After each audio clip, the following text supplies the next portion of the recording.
আকাশবাণী কলকাতা। স্থানীয় সংবাদ পড়ছি শুভ্রা চক্রবর্তী। প্রথমে বিশেষ খবর। সরকারি কর্মচারীদের জন্য বেতন কমিশন গঠন, বকেয়া মহার্ঘ ভাতা প্রদান সহ বিভিন্ন গুরুত্বপূর্ণ বিষয় সিদ্ধান্ত নিয়েছে মুখ্যমন্ত্রী শুভেন্দু অধিকারীর পৌরোহিত্যে দ্বিতীয় বৈঠক। বিভিন্ন সরকারি প্রকল্পের কাজের অগ্রগতি, আইন শৃঙ্খলা পরিস্থিতি সহ নানা বিষয় নিয়ে আলোচনা করতে মুখ্যমন্ত্রী শুভেন্দু অধিকারী আগামীকাল দুদিনের জেলা সফরে যাচ্ছেন। প্রাথমিকে ৩২,০০০ শিক্ষকের চাকরি বহাল রাখার কলকাতা হাইকোর্টের নির্দেশের ওপর এখনই কোনো স্থগিতাদেশ দিল না সুপ্রিম কোর্ট। দীর্ঘদিন লুকিয়ে থাকার পর বিশ্বজিৎ পোদ্দার ওরফে সোনা পাপ্পু আজ ইডির দপ্তরে হাজিরা দিয়েছে। দক্ষিণ ২৪ পরগনার ডায়মন্ড হারবারে প্রাক্তন তৃণমূল কংগ্রেস বিধায়ক পুত্রসহ ৫ জন গ্রেপ্তার। কলকাতা সহ দক্ষিণবঙ্গের প্রায় সব জেলাতেই শুষ্ক ও অস্বস্তিকর আবহাওয়ার সতর্কবার্তা। গরমে নাজেহাল সাধারণ মানুষ। আসছে বিস্তারিত খবরে। মুখ্যমন্ত্রী শুভেন্দু অধিকারীর পৌরোহিত্যে আজ নবান্নে মন্ত্রিসভার দ্বিতীয় বৈঠকে সরকারি কর্মচারীদের জন্য বেতন কমিশন গঠন, অন্নপূর্ণা যোজনা সহ বিভিন্ন গুরুত্বপূর্ণ বিষয়ে সিদ্ধান্ত নেওয়া হয়েছে। বৈঠকের পর পুর ও নগরোন্নয়ন মন্ত্রী অগ্নিমিত্রা পাল সাংবাদিকদের জানান, অন্নপূর্ণা যোজনায় মন্ত্রিসভা নীতিগত অনুমোদন দিয়েছে। রাজ্যে সরকারি বাসে মহিলারা বিনা ভাড়ায় যাতায়াত করতে পারবেন। অন্নপূর্ণা যোজনা প্রকল্পের নীতিগত অনুমোদন ২০২৬ সালের ১ জুন থেকে পশ্চিমবঙ্গ রাজ্যের সমস্ত সরকারি বাসে মহিলাদের জন্য বিনামূল্যে পরিবহন প্রকল্পের নীতিগত অনুমোদন। রাজ্য সরকারি কর্মচারী এবং বিধিবদ্ধ সংস্থা, বোর্ড, নিগম, স্থানীয় সংস্থা, শিক্ষা প্রতিষ্ঠান ইত্যাদি কর্মচারীদের বেতন কাঠামো সংশোধনের লক্ষ্যে ৭ম রাজ্য বেতন কমিশনের গঠন। তথ্য ও সংস্কৃতি বিষয়ক দপ্তর এবং সংখ্যালঘু বিষয়ক ও মাদ্রাসা শিক্ষা দপ্তরের অধীনস্থ ধর্মীয় শ্রেণী বিন্যাসের ভিত্তিতে প্রদত্ত সহায়তামূলক প্রকল্প সমূহ এই মাস চলবে, পরের মাস থেকে এটা বন্ধ করা হচ্ছে। সংরক্ষণ ও তালিকা পুনর্বিবেচনার ক্ষেত্রে হাইকোর্টের নির্দেশ অনুযায়ী নতুন করে অনুসন্ধানের পর হাইকোর্ট যে সমস্ত গোষ্ঠীকে অন্তর্ভুক্ত করেছে সে বিষয়ে রাজ্য সরকার সিদ্ধান্ত নেবে বলেও অগ্নিমিত্রা পাল জানিয়েছেন। প্রতিশ্রুতি অনুযায়ী মুখ্যমন্ত্রী শুভেন্দু অধিকারী আজ জনতার দরবার শুরু করেছেন। সল্টলেকের বিজেপি কার্যালয়ে আজ তিনি চাকরি প্রার্থীদের অভাব অভিযোগ শোনেন। দলের রাজ্য সাধারণ সম্পাদক লকেট চট্টোপাধ্যায় সেখানে উপস্থিত ছিলেন। জনতার দরবারে যারা অভিযোগ জানাবেন তাদের নাম নথিভুক্তকরণের কাজ আজ সকাল থেকে শুরু হয়েছে।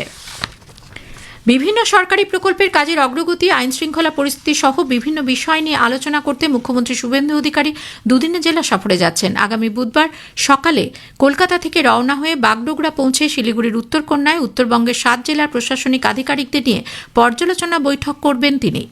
আলিপুরদুয়ার, কালিম্পং, দার্জিলিং, কোচবিহার সহ উত্তরবঙ্গের বিভিন্ন জেলার জেলাশাসক, পুলিশ সুপার ছাড়াও নবনির্বাচিত বিধায়কদের বৈঠকে উপস্থিত থাকার নির্দেশ দেওয়া হয়েছে।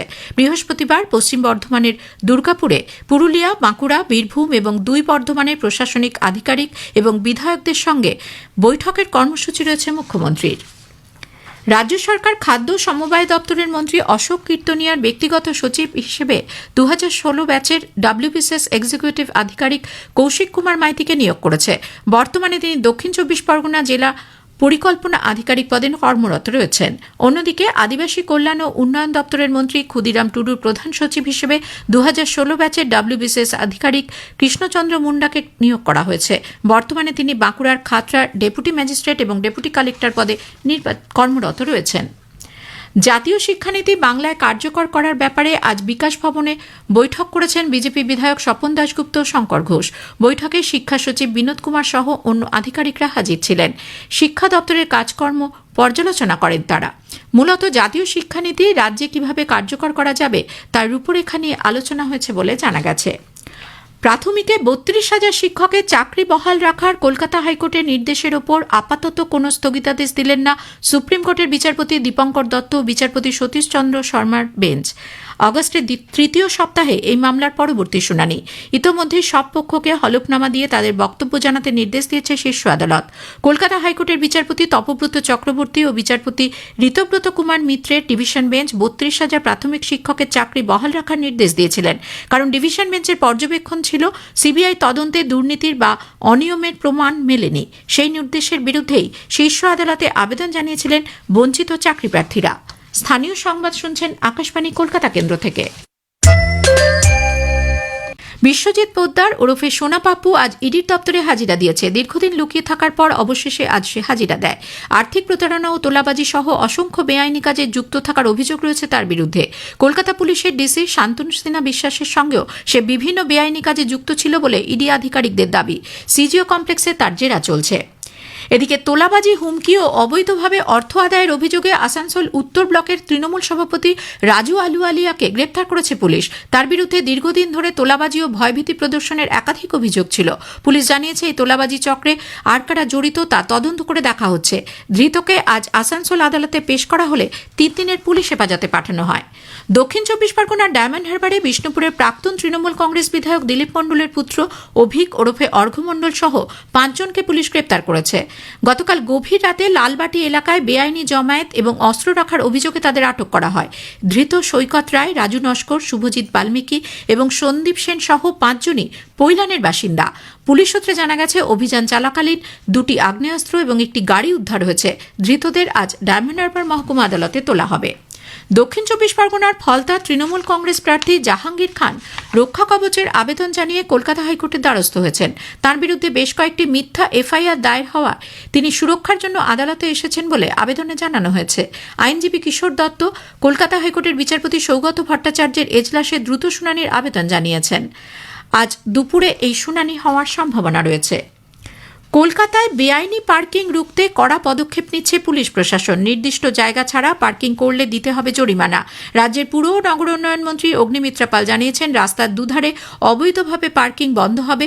পার্কিংয়ের নিয়ম নেই এমন জায়গায় কোনো গাড়ি রাখা যাবে না বলে স্পষ্ট জানান তিনি।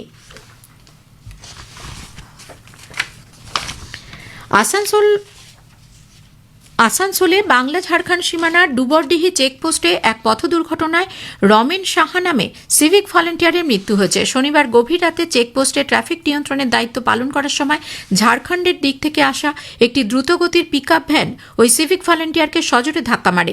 গুরুতর আহত অবস্থায় উদ্ধার করে তাকে দুর্গাপুরের একটি বেসরকারি হাসপাতালে নিয়ে যাওয়া হলে চিকিৎসকরা মৃত বলে ঘোষণা করে। আগামী 28শে মে রাজ্য জুড়ে ঈদ উল আজহা পালিত হবে বলে কলকাতার নাখোদা মসজিদের পক্ষ থেকে এক বিজ্ঞপ্তিতে জানানো হয়েছে। মসজিদ কমিটি গতকাল এক বৈঠকের পরে সিদ্ধান্ত গ্রহণ করেছে বলে জানিয়েছেন মসজিদ কমিটির ট্রাস্টি বোর্ডের কনভেনর নাসের ইব্রাহিম। কলকাতা সহ দক্ষিণবঙ্গের প্রায় সব জেলাতেই আগামী 7 দিন শুষ্ক ও অস্বস্তিকর আবহাওয়ার সতর্কবার্তা জানিয়েছে আলিপুর আবহাওয়া দপ্তর। ঝোড়ো হাওয়া সাময়িক স্বস্তি দিতে পারে 2-1 দিন, তবে অস্বস্তি কমবে না। কলকাতা ও তার আশপাশ অঞ্চলে তাপমাত্রা 34 থেকে 37 ডিগ্রি সেলসিয়াস থাকার সম্ভাবনা। পশ্চিমের জেলাগুলিতে তাপমাত্রা বাড়তে পারে 38 থেকে 39 ডিগ্রি সেলসিয়াস পর্যন্ত। বিক্ষিপ্তভাবে কয়েক জায়গায় হালকা বৃষ্টি হলেও তাতে গরম কমার কোনো সম্ভাবনা নেই। তাপমাত্রাতেও বিশেষ কোনো হেরফের হবে না আগামী কয়েকদিন। পারদ ঊর্ধ্বমুখী মহানগরী কলকাতাতেও আজ সকালে কলকাতার সর্বনিম্ন তাপমাত্রা ছিল 29 ডিগ্রি সেলসিয়াস, যা স্বাভাবিকের থেকে 2.3 ডিগ্রি বেশি। অন্যদিকে উত্তরবঙ্গের জেলাগুলিতে প্রায় গোটা সপ্তাহই অল্প বিস্তর ঝড় বৃষ্টির সম্ভাবনা রয়েছে। কোনো কোনো দিন ভারী বৃষ্টিরও পূর্বাভাস দেওয়া হয়েছে। আগামী কয়েকদিন গোটা উত্তরবঙ্গে দমকা হাওয়া বইতে পারে। আগামী বৃহস্পতি, শুক্র ও শনিবার ভারী বৃষ্টির সম্ভাবনা রয়েছে কোনো কোনো জেলায়। শেওড়াফুলির তরুণ সংঘের উদ্যোগে গতকাল সারা বাংলা আমন্ত্রণমূলক দেহ সৌষ্ঠব ও মেন্স ফিজিক প্রতিযোগিতার আয়োজন করা হয়। 5টি ওজন বিভাগে 150 প্রতিযোগী অংশ নিয়েছিলেন। হাওড়ার অভিষেক গুপ্তা চ্যাম্পিয়ন হয়েছেন। রানার্স আপ হয়েছেন নদিয়ার অভিজিৎ বিশ্বাস। মেন্স ফিজিক বিভাগে শুভজিৎ দাস বিজয়ী হয়েছেন। প্রাক্তন মিস্টার ইন্ডিয়া দামোদর চ্যাটার্জি, অঞ্জন মিত্র, তাপস দত্ত প্রমুখ বিজয়ীদের হাতে পুরস্কার তুলে দেন। শেষ করার আগে স্থানীয় সংবাদের বিশেষ কিছু অংশ আরও একবার। সরকারি কর্মচারীদের জন্য বেতন কমিশন গঠন, অন্নপূর্ণা যোজনা সহ একাধিক বিষয়ে সিদ্ধান্ত গৃহীত হয়েছে মন্ত্রিসভার দ্বিতীয় বৈঠকে। বিভিন্ন সরকারি প্রকল্পের কাজের অগ্রগতি, আইন শৃঙ্খলা পরিস্থিতি সহ নানা বিষয় নিয়ে আলোচনা করতে মুখ্যমন্ত্রী শুভেন্দু অধিকারী 2 দিনের জেলা সফরে যাচ্ছেন। প্রাথমিকে 32,000 শিক্ষকের চাকরি বহাল রাখার কলকাতা হাইকোর্টের নির্দেশের ওপর এখনই কোনো স্থগিতাদেশ দিল না সুপ্রিম কোর্ট। স্থানীয় সংবাদ শেষ হলো। এর পরের খবর 5টা বেজে 10 মিনিটে।